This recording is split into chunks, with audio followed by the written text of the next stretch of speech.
C'était un chef cuisinier qui disait oui, en Pologne, il n'y a rien, ils mangent que des patates et du chou. Ça m'avait beaucoup vexé. C'est des produits, c'est des recettes à la base polonaises, avec des produits polonais, mais en même temps revisités un peu avec un côté gastronomique français. Je pense que j'aurais pas été la psychiatre que je suis quand même assez fière d'être aujourd'hui sans être passée chez les ados, sans avoir appris tout ça d'eux. Juste avant de tomber dans l'anorexie.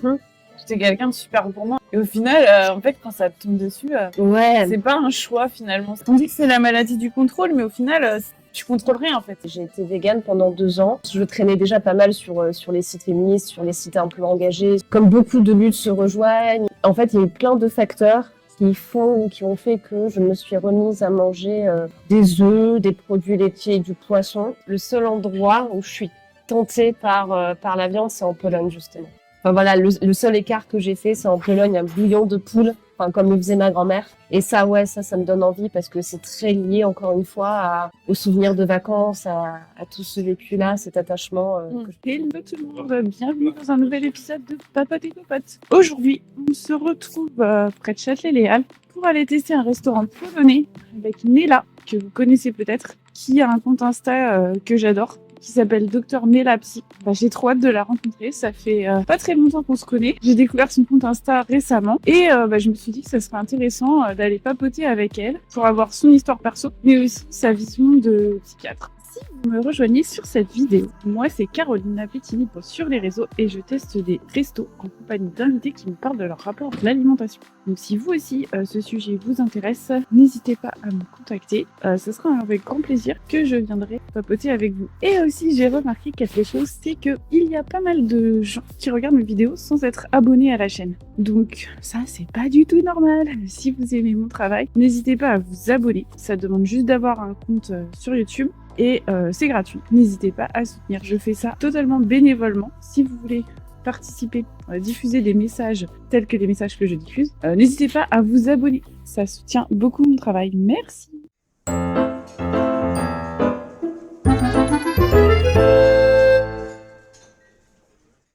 Donc je suis devant le resto Matka avec Nela. Ouais, c'est ça. Enchantée. Enchantée de même, ravie de te voir en vrai.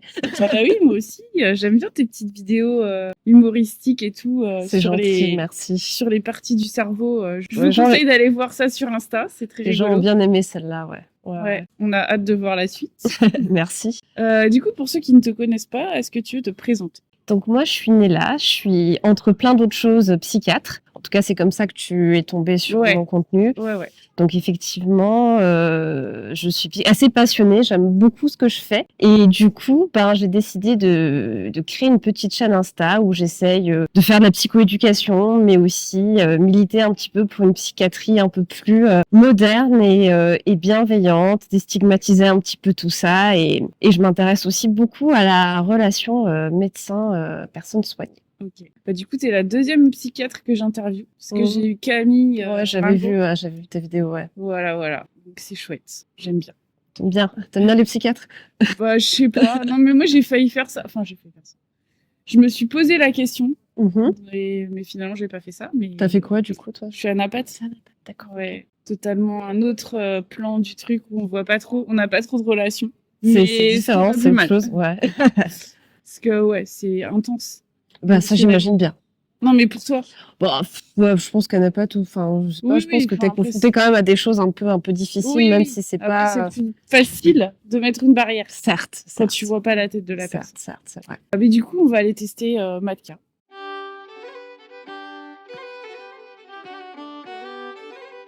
Tu veux prendre un menu dégustation ? Tu veux faire à la carte ? Peut-être. Moi, je vais prendre à la carte parce que tu sais, je mange pas de viande.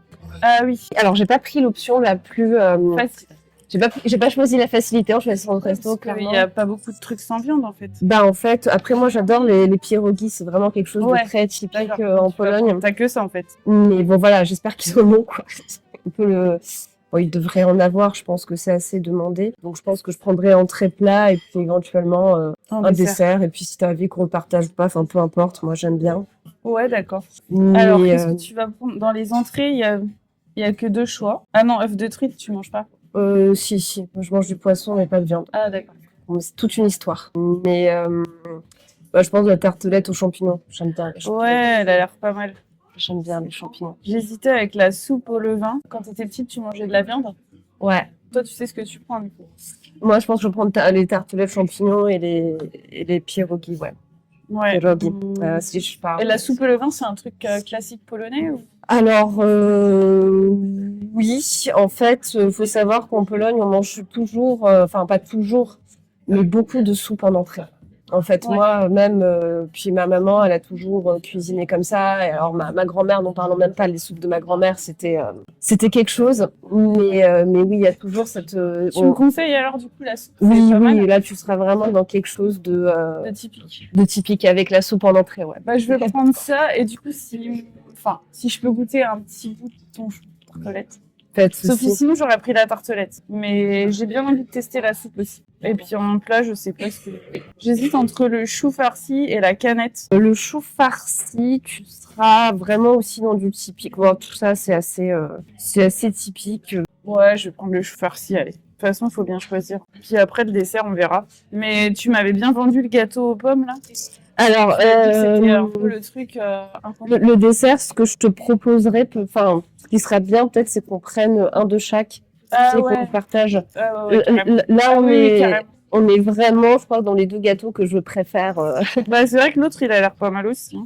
Mais Mais ça, moi, j'adore faire les moite-moite et tout. Je suis fan de ce truc. C'est pour ça que je trouve ça dommage si les deux personnes prennent le même truc. quand c'est quelque chose que t'aimes vraiment Ouais. beaucoup, faut pas se Ou alors priver, quoi. que t'as déjà pris, que t'as l'habitude du resto, ouais. Ouais, c'est ça. Donc du coup, je veux bien la petite histoire de pourquoi tu ne manges pas de viande. Alors, ça remonte à quelques années. Je crois que c'était le début de mon internat de psychiatrie, en fait. Donc, ça fait 5-6 ans, ou alors, où en fait, je suis devenue végane. En fait, j'ai été végane pendant 2 ans parce que j'étais tombée, en fait, je traînais déjà pas mal sur les sites féministes, sur les sites un peu engagés, j'ai toujours eu un tempérament un petit peu engagé et donc je traînais pas mal en fait sur ces sites-là et comme il y a une certaine, comme beaucoup de luttes se rejoignent et que Oui. comme voilà donc je suis tombée sur pas mal de pages de vidéos véganes à l'époque et j'ai trouvé leurs arguments bons à ce moment-là aussi bien intellectuellement qu'émotionnellement. Il y a de bons arguments, enfin clairement, enfin. C'était plutôt pour la cause animale ou pour la cause environnementale? C'était la cause animale. Ah ouais. C'était vraiment ce truc-là d'essayer d'être une personne qui fait le moins de mal possible autour de soi. Enfin, je trouvais la cause belle quelque part. Je le pense toujours. Enfin, j'irai clairement pas. Je fais pas partie des anciens véganes qui aiment bien défoncer ceux qui le sont toujours. Enfin, qu'il faut une certaine. Enfin, c'est difficile. Il faut une certaine forme de courage pour faire ça. En tout cas, je trouvais que certains arguments étaient bons et c'est vrai que je l'ai été pendant 2 ans, que je regrette pas. Hein. C'était plutôt 2 belles années dans ma vie.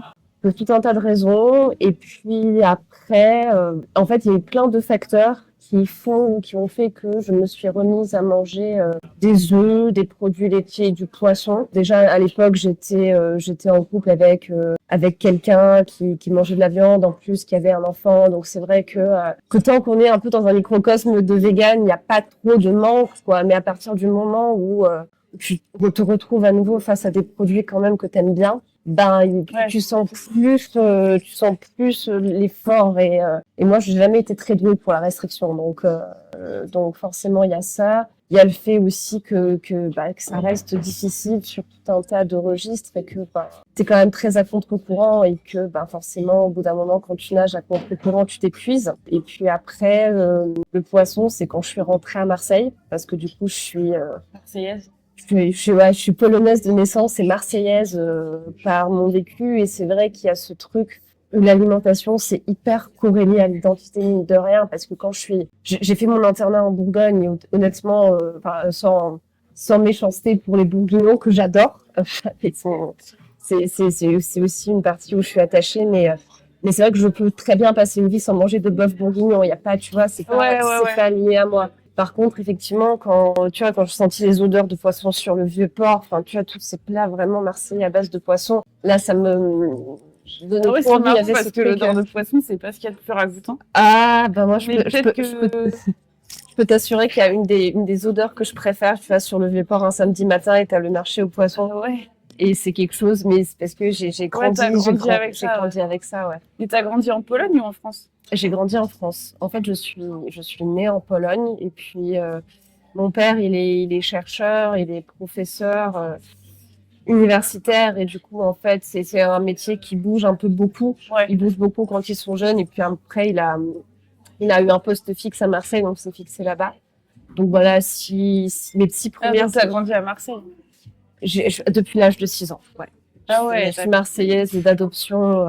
Ouais, donc ce qui explique l'odeur de la mer, l'odeur du poisson. Ouais. Parce que moi, ça me le fait pas du tout. Moi, j'aime bien le poisson, mais l'odeur, vraiment, je trouve Après, que ça pue. Moi. il y a plein de Marseillais qui aiment pas l'odeur du poisson, mais Mais mais tu en vois, tout cas, l'odeur moi, du j'aime bien. fromage, ça me dérange moins que l'odeur du poisson. Pourtant, ça pue.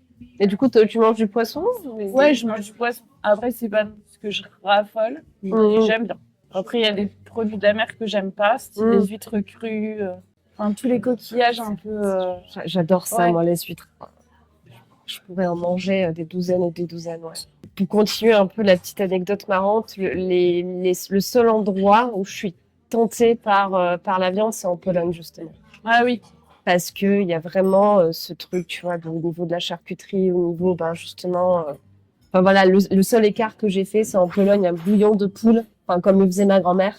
Et ça, ouais, ça me donne envie parce que c'est très lié, encore une fois, aux souvenirs de vacances, à tout ce vécu-là, cet attachement que je peux avoir. Donc, c'est là, en tout cas, que je me suis rendu compte de rien, l'alimentation est quand même beaucoup liée à qui on est, en fait.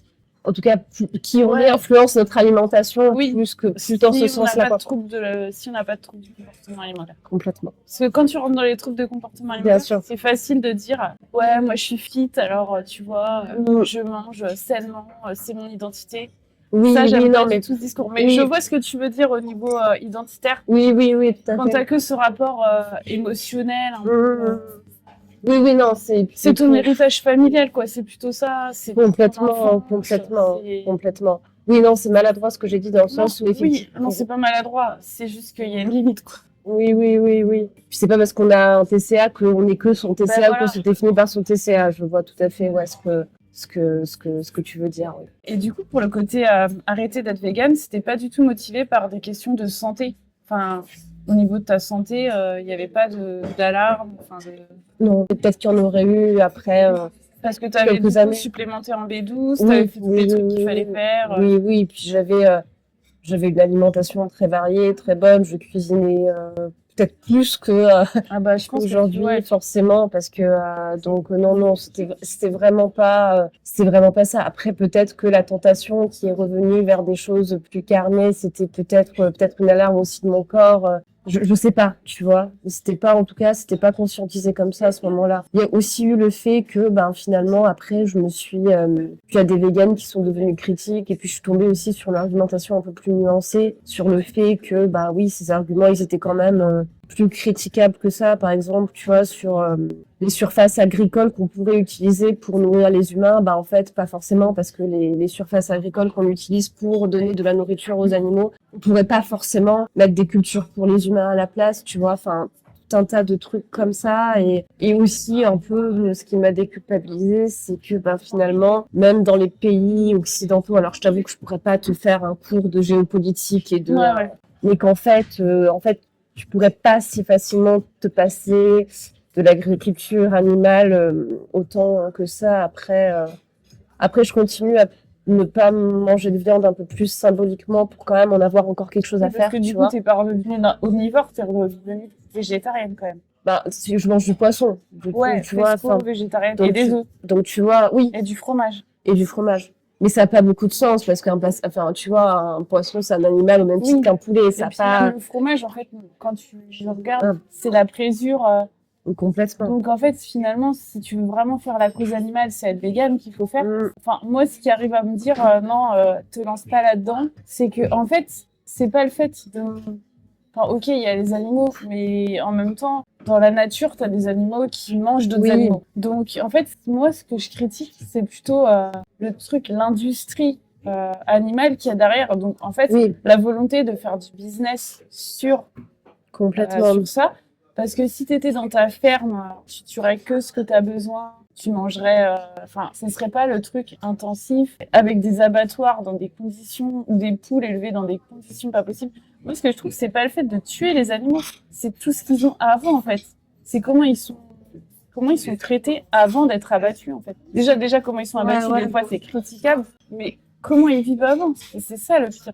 En fait, c'est une réalité qui est infiniment complexe sur tout un point de vue. Donc, en fait, c'est pas le fait d'arrêter de les tuer, c'est plutôt, faudrait les élever différemment. Après, vu la quantité de viande qu'on mange, Bah oui. c'est compliqué de les élever différemment. Voilà. Et aussi, c'est parce que surtout voilà, ça, c'est les mentalités qu'il faut changer.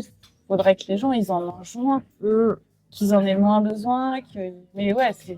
Ouais, non, c'est compliqué. Pour moi, ouais. Après, tu vois, tu soulignes un point important, c'est qu'effectivement, on a complètement dissocié la viande dans l'assiette de l'acte de tuer, donc ce qui est pas complètement naturel non plus. Mais tu vois, l'argument de la nature est hyper compliqué parce on n'est plus dans une société qui est très naturelle à plus d'un titre au final, quoi. C'est ça qui est assez bon côté ou pas d'ailleurs. Hein. Il y a des choses, tu vois, je suis contente qu'on ait des antibiotiques pas naturels pour se défendre contre les infections. Donc c'est pas tant, pour moi, une question de nature qu'une question de quels sont nos besoins à nous, qu'est-ce qui est possible de faire et comment on essaye d'être le moins violent possible tout en admettant que on a quand même besoin de temps en temps en manger, quoi. Ouais, et que la réalité est un peu nuancée, complexe et que voilà. Mais ouais, c'est un sujet pas facile. Hein. Non, c'est un sujet pas simple.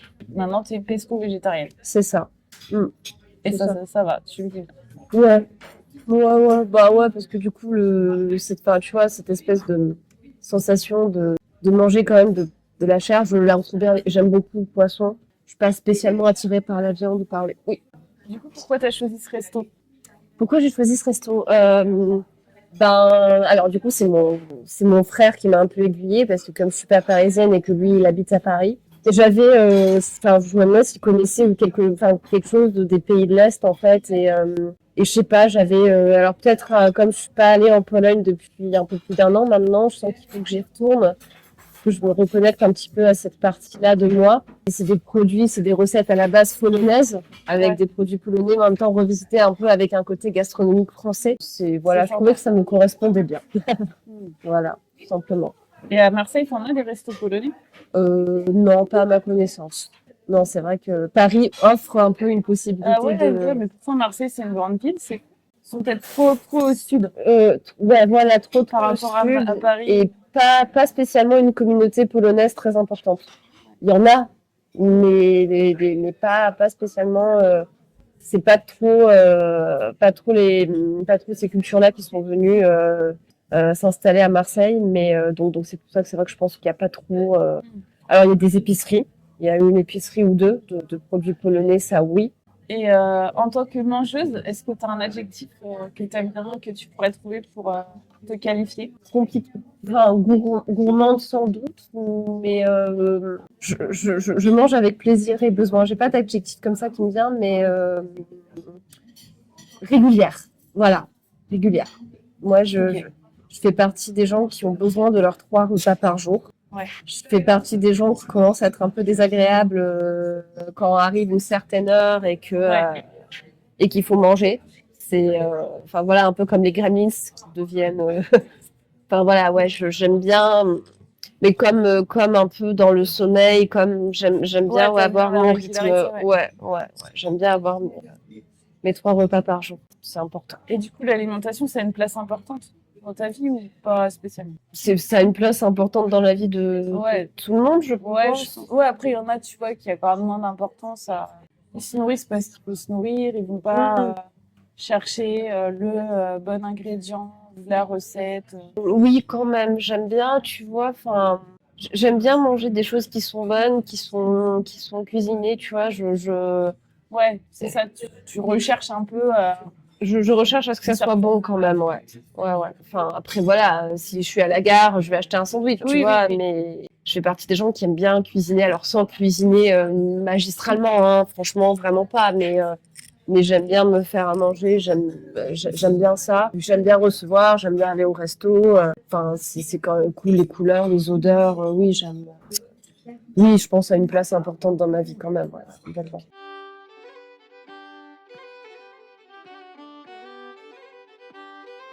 Donc, soupe au levain. Ouais, en fait, elle est assez liquide. C'est pas un velouté. Ah oui. C'est souvent des bouillons, en fait, effectivement, que ça soit... Ça a une acidité. On sent bien on sent bien le même truc, quoi. Ouais. L'acidité du... C'est inspiré, je pense, d'une soupe qu'on appelle le joulek. Et puis après, tu vois, t'as des bouillons.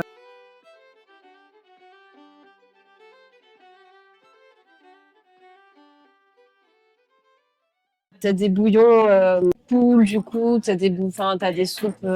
T'as des soupes aux champignons, t'as des soupes aux cornichons qui sont très acides, Mais oui, c'est pas des veloutés, en fait, c'est vraiment des bouillons où tu fais J'aime bien la saveur acide. un non peu aigre, ouais. Oui, Ouais. parce que des fois, il y a de la crème aigre aussi dans les... C'est ça. Je sais pas si tu connais les bortsch, tu vois, les soupes un peu Ouais, à la je betterave. Alors moi, j'ai horreur de ça. C'est vrai Ah ouais, Je pense que c'est peux le pas. truc le plus connu, quoi. C'est le truc le plus connu et moi, j'aime vraiment pas ça. Moi, j'adore la soupe aux champignons. J'aime beaucoup les champignons, effectivement, mais Mais du coup, toi, si t'as de la choucroute en dessous, ça doit faire ce petit truc acide, tu vois, Ouais, le ouais. contraste.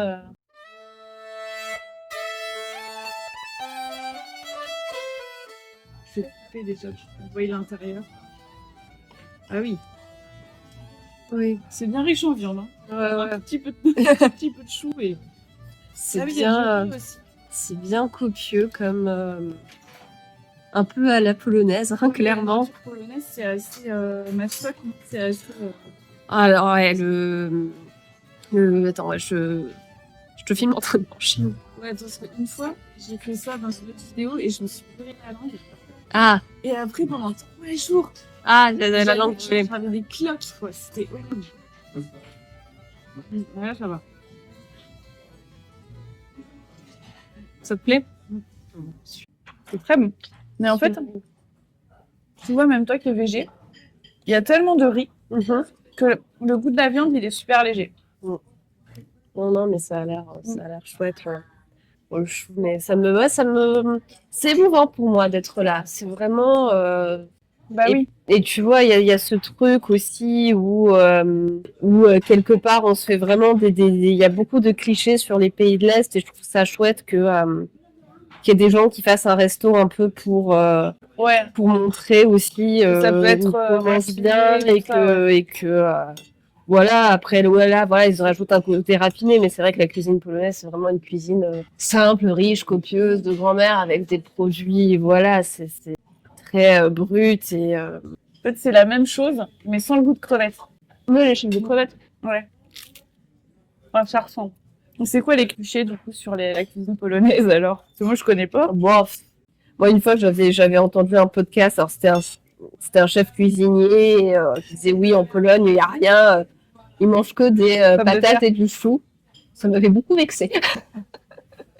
Bon, voilà, après, oui, il y a des patates et du chou, on va être objectif. Oui. Mais il y a, voilà. Je pense qu'on ne peut jamais dire ça de n'importe quelle cuisine du monde. Oui, voilà. C'est qu'on ne connaît pas. Exactement, après... Enfin, je veux dire, peut-être que dans un autre pays, la France, c'est vous mangez que du pain et du fromage. Oui, non, mais après, bon, la gastronomie française, elle est ce qu'elle est, hein, on va pas en dire du mal non plus. Ouais, mais tu vois, par exemple, s'il n'y a pas trop de plats hyper connus à l'étranger, enfin, je sais pas, tu demandes à un étranger, c'est quoi le plat français typique? En fait, il n'y en a pas. Enfin, je sais pas s'il y en a un. T'as la baguette, t'as le croissant, mais t'as pas un plat. C'est très régional, en fait. Hein. Et ouais, enfin, peut-être parce qu'on est dedans, en fait. Les escargots et les grenouilles. Bah, en tout cas, c'est une entrée. Enfin, moi, je pense que quand je parle avec des gens de l'étranger, c'est quelque chose qui revient, les escargots et les grenouilles, quoi.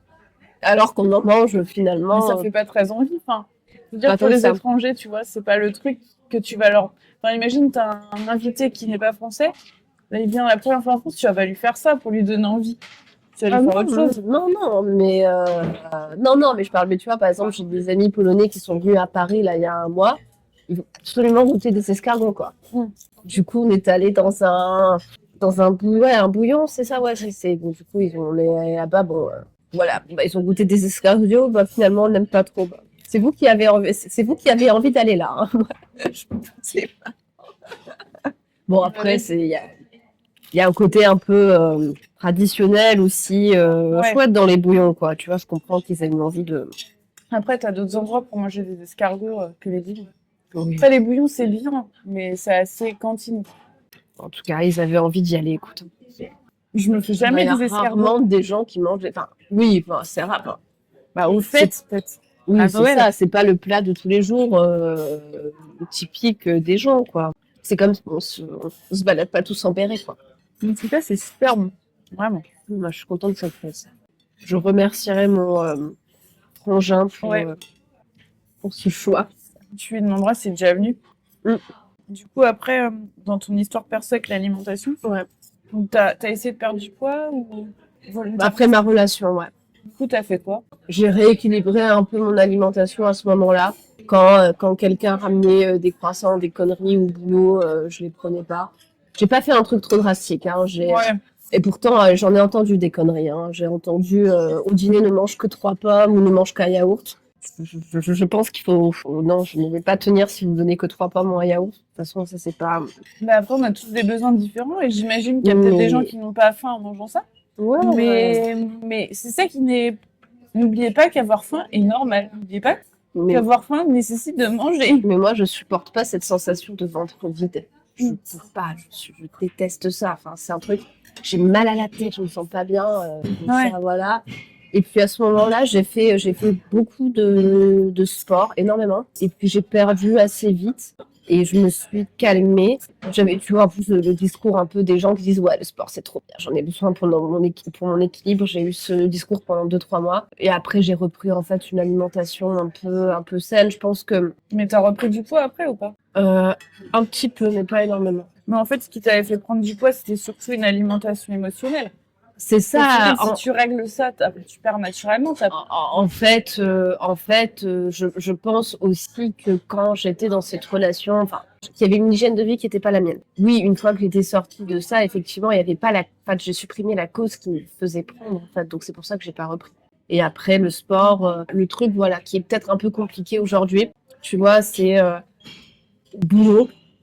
Vraiment, il y a plein de, que ce soit les soignants, que ce soit les patients, Il y a toujours de la bouffe. il y a toujours de la bouffe. Toujours, toujours, toujours. Et en plus, tu vois, alors, quand les patients font une tarte pomme maison, là, qu'ils ramènent. Ah ouais. En plus, alors déjà, ça vient du tellement bon attention. Mais voilà, il y a toujours des petites choses. Et c'est vrai que là, pour le coup, il y a une petite alimentation émotionnelle qui reste. Mais en même temps, je sais pas si c'est émotionnel ou si c'est ce que j'ai entendu récemment, une externalité forte. T'as déjà entendu parler de ce concept? Ouais. J'en ai entendu parler avec des diététiciens que je suis sur Instagram. Et en fait, c'est pas vraiment l'alimentation émotionnelle, c'est que en fait, t'es très sensible aux stimuli. Oui.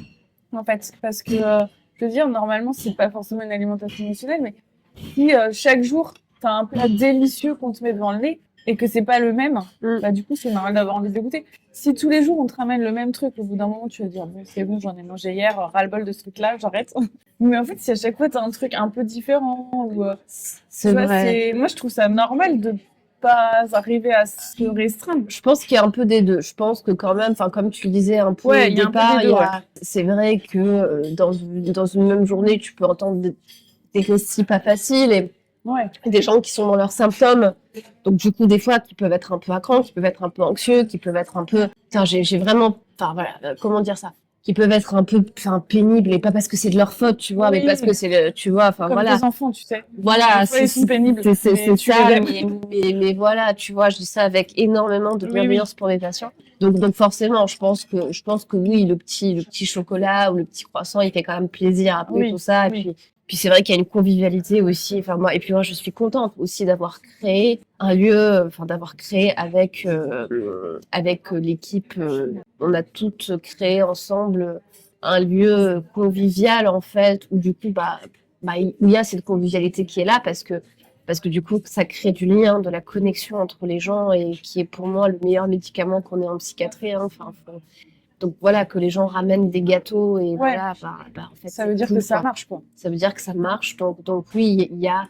Mais effectivement, je suis assez d'accord avec toi. Je pense que j'ai aussi cette externalité forte. Par exemple, tu vois, enfin, quand je vais au supermarché je me fous complètement du rayon gâteau. Mais alors, je passe même pas, j'en ai rien à faire.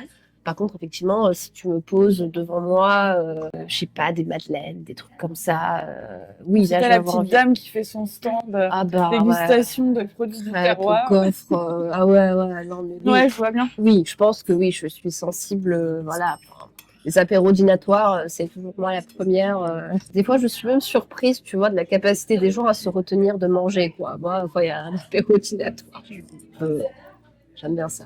Après, je pense qu'il y a pas mal de gens qui ont une alimentation troublée aussi. Parce que pour moi, se retenir de manger, soit vraiment, t'as un autre trouble, je sais pas, un trouble de l'oralité, je sais pas, quel autre trouble.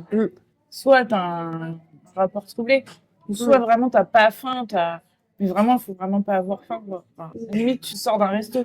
Mais en général, quand tu es invité chez des gens, tu sors pas d'un resto. Du coup, c'est ça que t'as essayé de moins aller vers les trucs ramenés. Ouais, mais honnêtement, ouais. J'ai même pas essayé de faire un truc trop restrictif. Je sais que je peux pas. Enfin, je suis pas quelqu'un qui me restreint facilement. Vraiment. Je pense que toutes les personnes anorexiques, avant d'être dans les anorexies, elles peuvent tenir des... Enfin, moi, je me rappelle quand juste avant de tomber dans l'anorexie, j'étais quelqu'un de super gourmand et jamais... Parce que ma sœur, elle a fait de l'anorexie aussi, avant moi. Et quand je la voyais, je me disais, mais jamais, moi, je pourrais faire ça. Et au final, en fait, quand ça te tombe dessus, ouais. c'est pas un choix, finalement. Tu peux pas, enfin... C'est jamais un choix. T'es dans l'engrenage du truc. Je saurais pas vraiment... Mais c'est assez dingue ce qui t'arrive. Tu contrôles plus rien, en fait. On dit que c'est la maladie du contrôle, mais au final, c'est paradoxal comme truc, parce que tu contrôles rien, en fait. Oui. C'est-à-dire que c'est peut-être une addiction au sentiment de contrôle, peut-être. Mais ouais. Mais après, je pense qu'effectivement, ça peut toujours te tomber dessus. Et je pense que c'est pas qu'une maladie d'adolescente. Je pense que justement, c'est après... voilà, il y a... Chaque changement. C'est le changement et c'est moi, tu vois, j'ai vraiment le souhait de réussir à vieillir sereinement, tu vois, et j'y pense déjà, c'est ça qui... Ouais, moi aussi, ouais. Je me souviendrai toujours, à un moment donné, j'étais tombée dans la rue sur une couverture d'un magazine genre Femme Actuelle, tu vois, pour les seniors, je me rappelle plus le titre de ce torchon. Et en fait, tu vois, il y avait marqué un truc vieillir bien dans sa peau après 50 ans. Et sur la couverture, t'avais une nana de 25 ans, quoi. Et je me suis dit, mais... waouh. Une couverture, j'ai dû garder la photo quelque part. J'en ferai peut-être un post d'ailleurs de ce truc-là parce que. Entre guillemets, t'as pas de souci à te faire pour ton business de psychiatre. Hein. Ouais. Oui, si on va comme ça. Tu peux voir ça comme ça, continuez les gars. Ouais. Les pédiatres, ils militent pour la vaccination, tu vois. Enfin, on n'est pas là pour favoriser notre business. Donc. Bah oui. Mais oui. Je dis ça en rigolant. Bien sûr, j'ai compris. Parce que tu sais, la psychiatrie, vous n'êtes pas trop dans ce domaine business de la médecine, mais tu as d'autres domaines de la médecine, c'est à fond business, quoi. Malheureusement, il y a moyen de gagner de l'argent, tu sais, des fois. Bah ouais. Les médecins sont des humains faillibles. Heureusement qu'on a quand même un certain code de déontologie, tu vois, qui protège un petit peu. Je pense qu'il y aurait encore plus de dérives s'il n'y avait pas ce code, quoi. Ouais, s'il n'y avait pas un minimum de régulation. Ils devraient faire ça sur les autres professions. Enfin, c'est même pas des professions, mais maintenant, il y a tellement de gens qui se déclarent psychothérapeutes, coach de je ne sais quoi.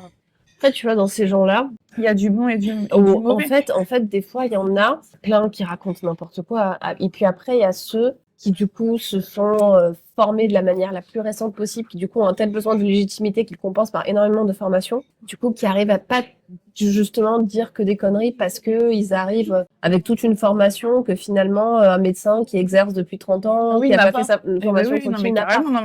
Et du coup, et du coup, ils s'en sortent. Je critique pas, il y a des coachs très très bien, mais pour le commun des gens, c'est un peu compliqué, quoi. Quand tu connais pas le sujet, tous les coachs chez TCA, c'est un gros problème, ça. Ouais. Il y en a, c'est des coachs pas anti-TCA, c'est des coachs pro-TCA, tu vois. Ah bah oui. Je pense que la bienveillance et l'autocompassion sont importantes et de se dire que c'est pas possible d'avoir une hygiène de vie parfaite, en fait. Enfin, c'est juste pas possible à la fois de faire attention à, tu vois, avec toutes les tentations qu'on a autour de nous. Sauf, comme tu disais tout à l'heure, j'étais avec quelqu'un qui avait pas la même hygiène de vie que moi. Et en fait, quand tu trouves quelqu'un qui a la même hygiène de vie que toi, version fitness, version muscu, en fait, j'ai l'impression que souvent, il se crée des communautés, donc finalement, tu vois, ils se persuadent que ça va, tout va bien pour eux, parce qu'en fait, si tu es vraiment dans ce truc-là, c'est plus facile de tenir. De toute façon, les gens qui régulent, qui régulent toute vulnérabilité et toute émotion à coup de 2 heures de fitness par Bah jour, ouais, bah oui. Après, ça ne tiendra pas toute la vie, mais Oui, ils arrivent à puis, tenir un puis, certain temps. puis qui expliquent que c'est pas eux un problème, qui ont un problème et que c'est les autres. On a tous nos petits problèmes de santé mentale, ou en tout cas notre terrain propice, ou en tout cas nos petites peurs irrationnelles, nos petites angoisses. Enfin, un cerveau humain, ça marche comme ça en fait. Et justement, il y a ce truc où les gens ont tellement peur d'affronter cette part Ouais. d'eux-mêmes. Ce qui est normal, hein, parce qu'on leur dit qu'ils sont fous s'ils le font, alors que ça peut faire beaucoup de bien aussi Ouais, d'être puis dans il y cette a tout acceptation. l'héritage de la santé mentale et de la psychiatrie. Enfin, je veux dire, ça fait pas très longtemps qu'on dit que c'est normal d'aller voir un psy, tu vois. Ça fait pas très longtemps.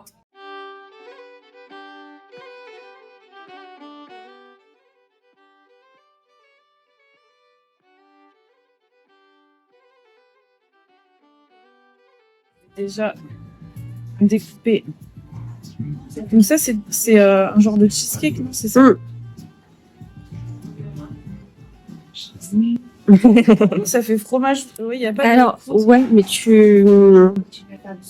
À cet instant de la vidéo, les micros ont cessé d'enregistrer la conversation que j'avais avec Nella. Mais heureusement, on a pu poursuivre cette discussion par téléphone. Et donc, je vous partage la suite de notre conversation. Donc Nella, tu me disais que d'après toi, il fallait dès le plus jeune âge essayer que les enfants soient peut-être plus critiques. Je pense que c'est important effectivement d'aider les enfants, en tout cas de les guider à écouter leurs besoins. C'est-à-dire que alors on est un petit peu dans une société où on apprend aux enfants à être sages, où on apprend aux adultes à faire attention de quoi ils ont l'air. Par contre, personne ne se pose jamais la question de quoi j'ai besoin, ou en tout cas l'apparence, les on dit, il faut avoir l'air bien, il faut avoir l'air de ci, il faut pas faire de vagues, prime sur les besoins des gens. C'est important en fait d'éduquer, à mon sens, les enfants sur le fait que ils ont besoin de manger. En fait, que c'est pas quelque chose qui est négociable, que c'est quelque chose qui passe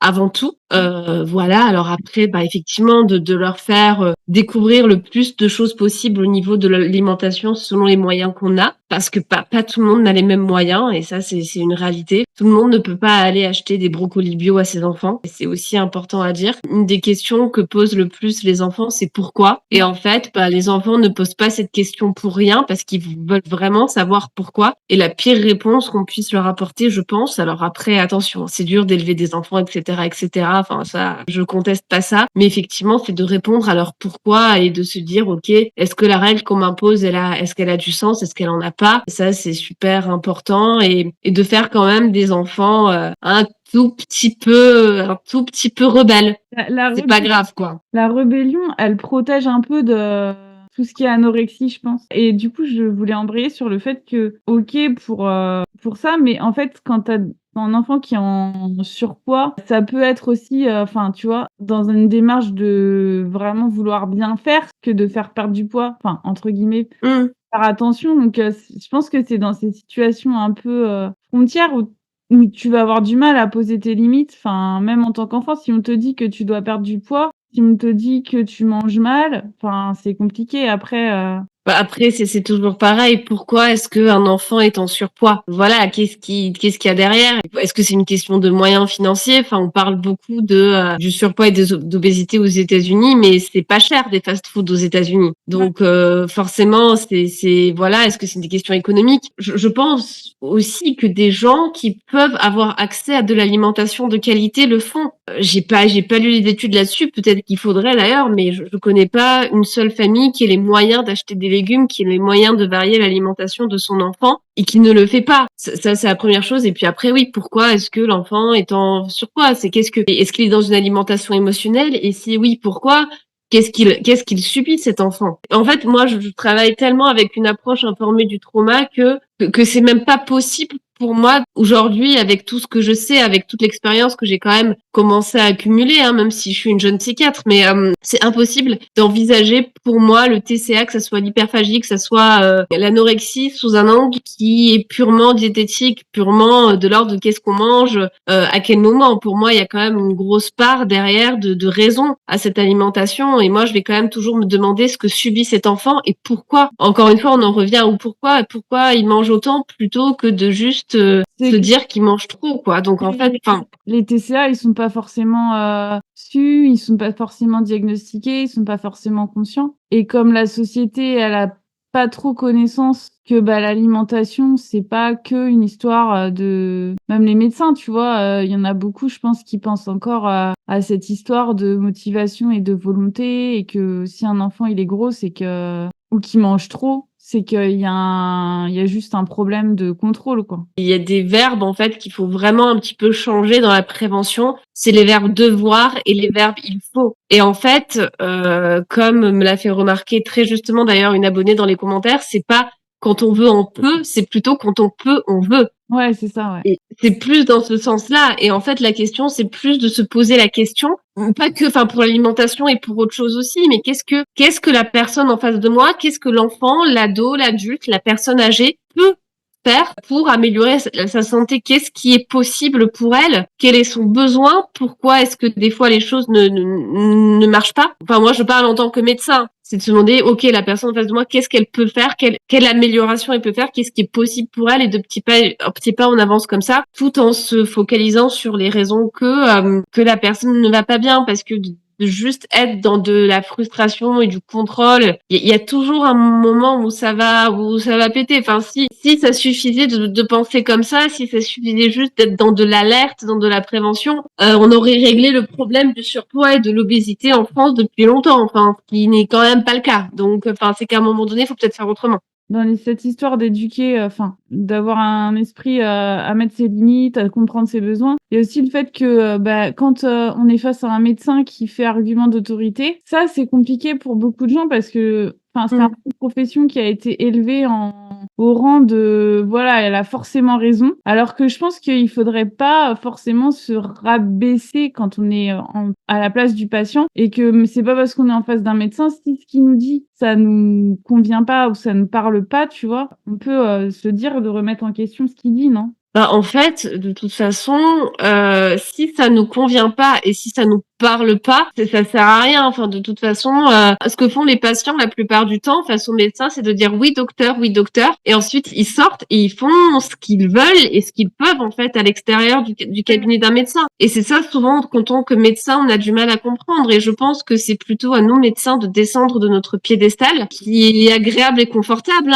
Tu vois, je pense qu'il y a des médecins qui peuvent clairement faire tomber des gens dans l'anorexie, parce que je te parle pas des psychiatres, hein. Je te parle par exemple un médecin généraliste qui va dire à quelqu'un, à un enfant ou un ado ou même un adulte, hein, vous êtes en surpoids, perdez du poids, tu vois. Si vraiment la personne elle prend l'info et qu'elle fait les choses bien, tu vois, ça peut la faire basculer. C'est dans ce sens-là où je veux dire, il y a des fois Ouais.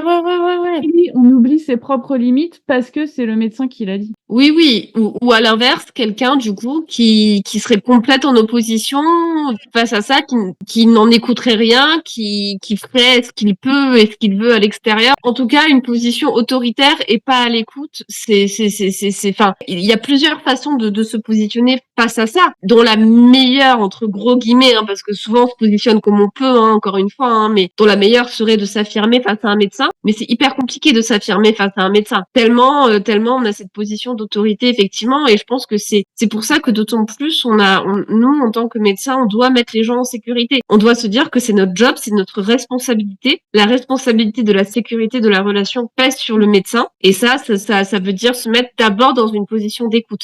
On écoute avant d'essayer de changer quoi que ce soit. Il y a rien qui compte plus que ça. Et pour revenir un peu à ce que tu disais, en fait, il y a vraiment un retard aussi d'éducation en psychologie des médecins. Je parle pas de psychiatrie, je parle de psychologie. Oui. De vraiment comment fonctionne la psychologie humaine. Ça, c'est vraiment super important parce que, en fait, on a tous un peu ce réflexe quand quelqu'un a un comportement qu'on va dire irrationnel, même si ce comportement a une rationalité, mais par exemple, quand quelqu'un, je sais pas, prend de la drogue ou se scarifie ou mange trop ou mange pas assez, on va tous avoir notre premier réflexe d'être humain, ça va être de lui dire mais arrête de faire ça. Il faut arrêter de faire ça. Et en fait, ce qui est triste, c'est que et on a tous, enfin voilà, on a tous fait ça à un moment donné dans la vie. Et ça nous arrive encore. Enfin même moi, je suis psychiatre. Des fois, voilà, dans ma vie privée, des fois, je vais un peu perdre patience avec les gens parce que voilà. Et puis après, j'arrive à rectifier le truc parce que j'ai cette connaissance-là en santé mentale aujourd'hui. Et puis en tant que médecin, on peut toujours être maladroit. Enfin, c'est pas possible de ne pas l'être. Mais c'est important d'écouter, de rectifier le tir et de se dire que, juste de dire à quelqu'un, il faut arrêter de faire ça ou il faut faire ça ne marche pas parce qu'on n'est pas ces êtres-là et que notre cerveau, en fait, si à un moment donné, il choisit comme moyen de survivre ou de s'adapter, de trop manger ou de pas assez manger ou de suivre à fond les règles hygiéno-diététiques quitte à développer une anorexie ou de se scarifier ou de se droguer, c'est qu'il y a une raison. C'est qu'il y a toujours une raison, sinon il ne le ferait pas. C'est que ça répond à un besoin. Et plutôt juste de se contenter d'une prévention, de dire il faut pas faire ça ou il faut faire ça, de se dire en fait pourquoi et quel est le besoin derrière et qu'est-ce que la personne peut faire comme comportement de santé pour essayer d'améliorer sa santé. Et effectivement, je pense que cette idée a encore du chemin à faire dans le monde médical, oui. Très certainement. Donc toi, tu as eu une petite expérience ou une grosse expérience, je sais pas, avec les adolescents, les enfants? C'était ma première expérience professionnelle en tant que psychiatre diplômée, donc j'y suis restée quand même 2-3 ans. Ce que je te disais, c'est qu'effectivement, c'est un public dont on apprend énormément en tant que médecin parce que comme ils sont en fait en rébellion par rapport à l'adulte, que c'est de leur âge, en plus c'est des ados en souffrance qu'on n'a jamais écouté, qu'on n'a jamais compris, avec qui on a essayé que l'autorité. Donc autant dire que la figure de la psychiatre, tout ce qu'ils attendent au départ, c'est de lui en mettre plein la gueule. Et en fait, du coup, forcément, ils nous ratent pas et en fait, ils nous obligent à nous remettre en question. C'est-à-dire que l'adulte qui va être effectivement dans cette position un petit peu d'écoute face à l'autorité médicale, un ado, il est pas impressionné par l'autorité médicale. Et du coup, ça nous oblige quelque part à se remettre en question sur nos biais grossophobes, sur tous ces trucs-là. Et ça nous oblige en fait les ados à les écouter. Alors, sauf quand on rentre dans un rapport de force à la con avec eux, ce qu'encore des médecins font, et ce qu'il faut pas faire. Le rapport de force avec l'ado, on le perd toujours. Parce que, et ça aussi, c'est aussi important, c'est que l'ado, la seule chose sur laquelle il a du pouvoir, c'est son corps. C'est-à-dire qu'il n'a pas de pouvoir sur beaucoup de choses, l'ado, dans sa vie. C'est les parents qui lui payent à manger, il n'est pas indépendant financièrement, il fait pas ce qu'il veut. Par contre, sur son corps, effectivement, on peut pas éternellement empêcher quelqu'un de se scarifier. Donc forcément, le cerveau, à un moment donné, il va essayer de trouver du pouvoir là où il peut. Et du coup, si on est dans le rapport de force, en fait, avec un ado, on va toujours perdre le rapport de force. Par contre, du coup, ils nous forcent à les écouter et ils nous apprennent énormément. Et en fait, on commence à s'en sortir avec les ados quand on réalise qu'on a beaucoup de choses à apprendre d'eux, qu'ils ont une pensée qui est moderne, qu'ils ont une pensée qui est différente. La jeunesse a toujours beaucoup fait évoluer la société et ça continue comme ça. Et en fait, on voit toujours la transmission intergénérationnelle comme les personnes âgées apprennent aux jeunes. Alors qu'en fait, la transmission intergénérationnelle, elle est dans les deux sens. Ouais. Et c'est comme ça que ça marche. Et notamment maintenant que je travaille avec un public d'adultes de 18, donc encore des ados, de 18 à 80 ans, ça marche parce que on fait en sorte que ça soit dans les deux sens, justement. Oui, c'était une expérience super. Moi, je pense que j'aurais pas été la psychiatre que je suis quand même assez fière d'être aujourd'hui sans être passée chez les ados, sans avoir appris tout ça d'eux, très clairement. Et c'est des ados qui sont en souffrance, qui ont vécu des choses pas simples, qui ont pas les familles les plus fonctionnelles, qui ont subi du harcèlement et tout un tas de choses comme ça. Aussi, des fois, du fait, alors, pour tout un tas de raisons, qui en viennent presque à détester chez eux et chez elles, en l'occurrence, pour beaucoup, parce que c'est beaucoup des filles, la confiance en soi des adolescentes baisse drastiquement et du coup qui en sont venues finalement à détester chez elles des choses comme leur intelligence, leur sensibilité et tout ce qui les rend uniques. Et voilà, avec toujours cette focalisation, cette espèce de pression totale sur leur corps, sur le fait de pas être assez jolie, pas assez mince, alors qu'elles sont minces et jolies. Et puis voilà. Et moi, ce qui me marquait, je te disais, c'est leur palette de maquillage là, hyper professionnel, énorme, parce que voilà, parce qu'il y avait toujours ce truc de l'apparence et que finalement, en tant que fille, bah en fait, on me réduit tellement à mon apparence que du coup, je suis obligée de rentrer dans ce standard-là. Donc ouais, c'était une sacrée expérience qui fait beaucoup réfléchir et grandir en tant que psychiatre et en tant que personne aussi, je trouve.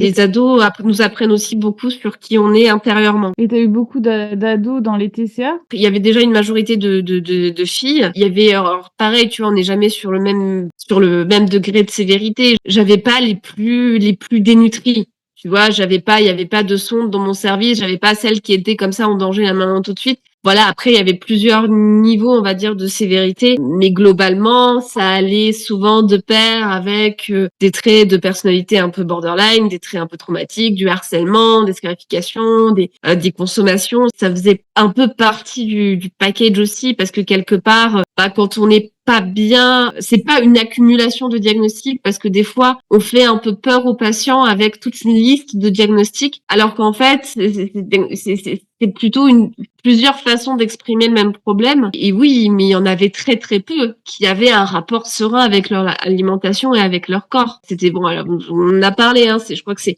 quasi impossible pour une femme et pour une jeune fille, mais oui, c'était l'alimentation, c'était compliqué, c'était difficile. C'est vrai que il y a quelque chose qui est forcément très troublant de se dire, mais en fait, de finalement, dans le fait de se priver de ce qui est notre besoin finalement primaire, principal, la base de la pyramide de Maslow, enfin qui est le fait de s'alimenter, de se dire qu'on a un problème parce qu'on a faim. Effectivement, il y a beaucoup de choses qui nous rendent quand même bien malades dans cette société et notre cerveau, en fait, qui fait ce qu'il peut pour essayer d'y comprendre quelque chose et de s'adapter à ça. Et pour qu'il y comprenne le plus possible, il faut effectivement lui donner un certain esprit critique, ouais. Ça me fait penser que t'avais fait une réflexion, enfin, parce qu'on a souvent l'image des pathologies psy comme c'est parce qu'ils sont faibles. Et dans un podcast que j'avais écouté avec toi, qui s'appelait l'approche informée du trauma, non, c'est pas ça? Sur Hippocampe. Ouais, sur Hippocampe, ouais. Une comparaison avec le cancer du poumon, où on disait, voilà, il y a des facteurs génétiques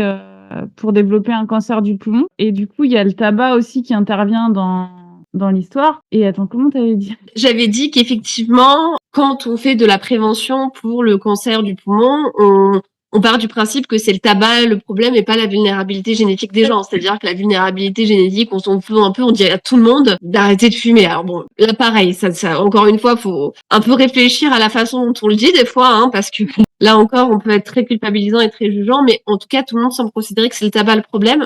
Et en psychiatrie, en fait, on oublie que c'est la violence, en fait, hein, le problème, et pas la vulnérabilité génétique à ne pas la supporter, sachant qu'on a tous des limites et des seuils plus ou moins différents. Alors, encore une fois, la façon dont on va être traité dans ce qui va nous arriver dans l'enfance, ça va être quand même assez déterminant sur notre capacité sur notre vulnérabilité. Mais globalement, à un moment donné, face à trop de violence, on finit tous par s'effondrer parce qu'en fait, on n'est pas Robocop, Batman, hein, on est des êtres humains. Donc, on peut pas tout supporter. Notre corps, il est pas fait pour tout supporter. L'être humain fort à l'américaine, c'est un mythe. Voilà. Du coup, pour terminer, est-ce que toi, tu penses que dans ton parcours, comme tu disais que finalement, tu n'avais pas développé vraiment un TCA, enfin, tu n'as pas développé de TCA, peut-être un petit rapport troublé à l'alimentation par moment dans ta vie, est-ce que tu arrives à identifier des facteurs qui t'auraient peut-être protégé de développer un TCA?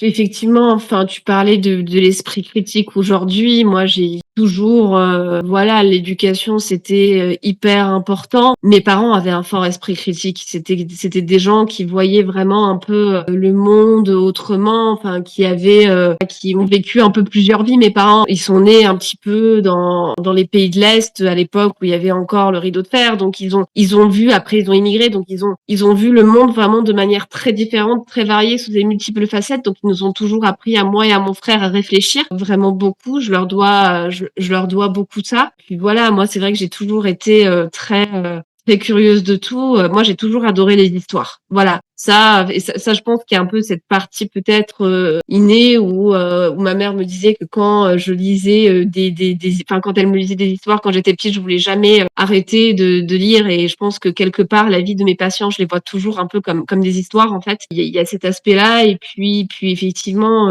mes parents, ils étaient vraiment pas dans quelque chose de consumériste en fait. Donc ils étaient vraiment attachés, ils prenaient en compte, enfin voilà, il fallait vraiment que nos cartables pour aller à l'école ne soient pas trop lourds, ce genre de trucs-là. Tu sais l'anecdote où à un moment donné, il y avait beaucoup de queues entre midi et 2 et que j'avais qu'une heure pour manger, où mon père m'avait dit, bah en fait, on s'en fiche si tu arrives en retard à ton cours d'allemand, mais la priorité c'est que tu manges. Donc voilà, il y avait quand même ce truc où la nourriture c'était important de manger. J'ai honnêtement subi très peu de remarques sur mon poids, alors que j'ai jamais fait partie des gens qui peuvent manger sans grossir, donc j'ai très peu subi ça. Et je pense ma maman aussi, qui n'était pas du tout le genre voilà, qui pouvait être coquette de temps en temps, mais qui n'accordait pas une importance démesurée à son apparence. Elle porte des vêtements normaux, elle passe pas son temps à se maquiller, elle accepte de vieillir et je crois que elle a quand même un rapport envers son corps, ma mère qui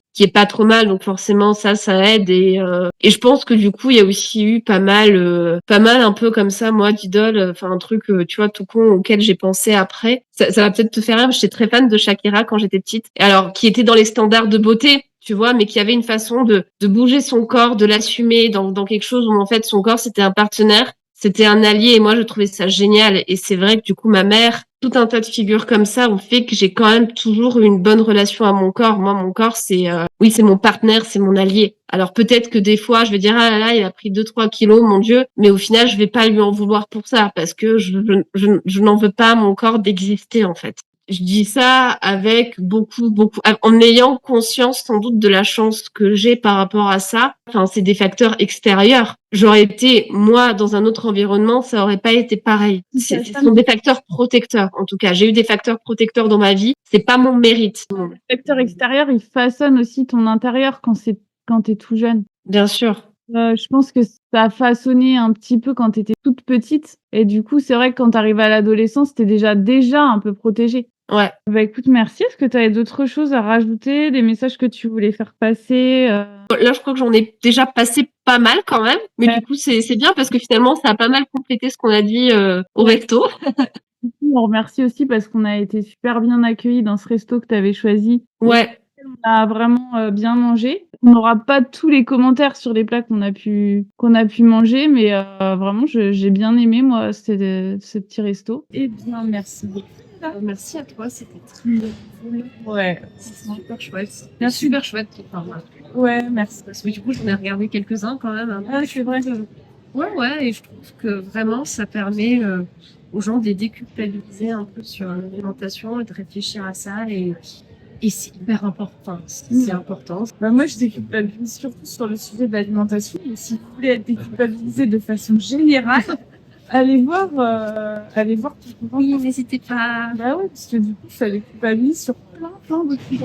On a tendance, je trouve, je sais pas si c'est en France ou au Soudan ou quoi, on a tendance à tout ramener à nous, à l'individu, alors qu'en fait, bah non, totalement d'autres paramètres. Et du coup, merci. De rien. Et puis, bah, merci à vous d'avoir regardé la vidéo jusqu'au bout. N'hésitez pas à la liker, la commenter, la partager, vous abonner et à vous abonner à Nella. Et puis, on se dit à la prochaine vidéo.